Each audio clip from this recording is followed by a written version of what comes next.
गलतियां ना हुई तो फिर वो भगवान ना हो जाए। इंसान है तो गलतियां हो जाती हैं।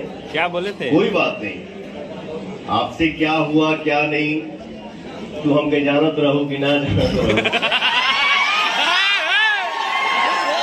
लेकिन कोई बात नहीं, आपने अपना इतना अच्छा बड़प्पन आपने इस मंच पे दिखाया, तो मैं अपने भाइयों के बीच में आज मैं आपसे प्रॉमिस करता हूं कि बहुत जल्दी तुम्हारे साथ एक गाना मैं करूंगा।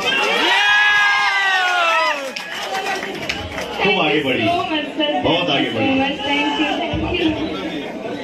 हेलो दोस्तों, आप लोग जान चुके होंगे कि पावर स्टार पवन सिंह और सौम्या पोखराल एक साथ नज़र आ रहे हैं स्टेज शो में। पावर स्टार पवन सिंह का गाना आया है सेनुरा डाले से पहले, ये एक मगही गाना है दोस्तों।